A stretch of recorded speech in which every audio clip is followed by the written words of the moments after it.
Sometimes legal doctrine really matters, and one good example of this is the very impressive progress that was made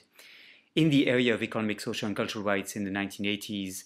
thanks to the tool that was provided to understand and think about the significance of economic and social rights by a Norwegian jurist, Asbjørn Eide, who in the early 1980s was requested by the Norwegian Ministry of Foreign Affairs to help them understand what human rights requirements implied in the area of development cooperation. And Asbjørn Eide, writing initially in Norwegian for the ministry, thought about a typology that would define the relationship between human rights and states' obligations and the duty of states to intervene in market relationships. Essentially, the reasoning of Asbjørn Eide was that states had a first duty, which was to abstain from interfering with the existing levels of enjoyment of human rights, and that he called the obligation to respect human rights as they were already implemented, if you wish. But then he said states also must intervene sometimes in market relationships, in inter-individual relationships, to protect weak parties from their rights being interfered with by more powerful parties. The state may not remain passive when the conduct of private actors results in human rights violations. And that means that there is a second duty that states must comply with, which is a duty to protect human rights by actively intervening on the market. And then thirdly, states should shape markets, develop policies that lead to the full realization of human rights by ensuring that they would gradually make progress, and that the enjoyment of the rights of the individual would gradually become more effective. And so, and that was a duty to fulfill, the third level of state obligations that Asbjørn Eide put forward. And that duty to fulfill included, in some exceptional cases, a duty for the state to provide individuals with some goods or some benefits, such as food parcels or healthcare or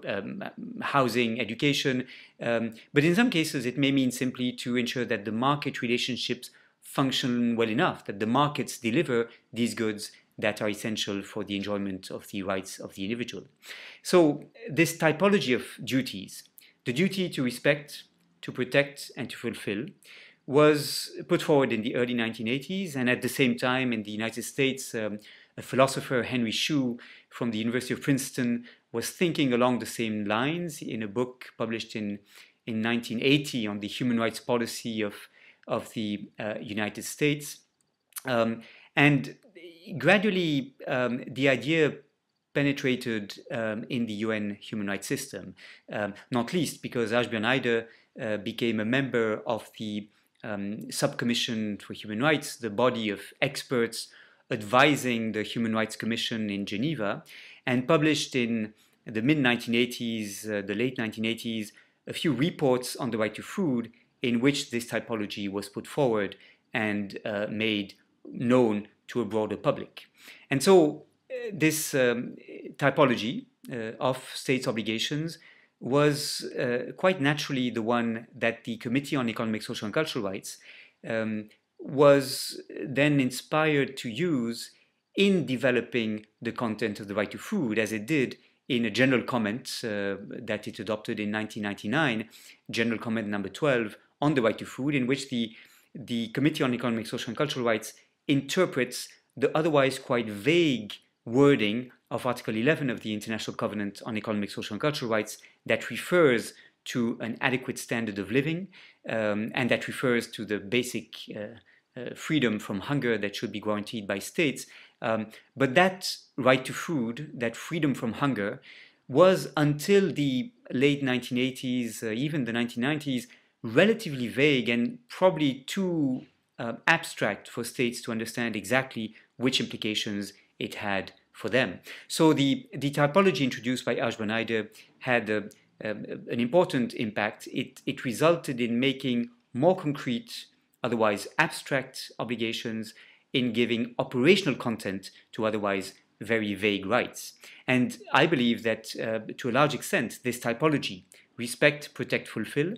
is one that also is extremely useful to understand the implications of civil and political rights, such as the right of access to courts, the right to vote, freedom of expression, even that also requires from states that they abstain from interfering, that they protect private actors from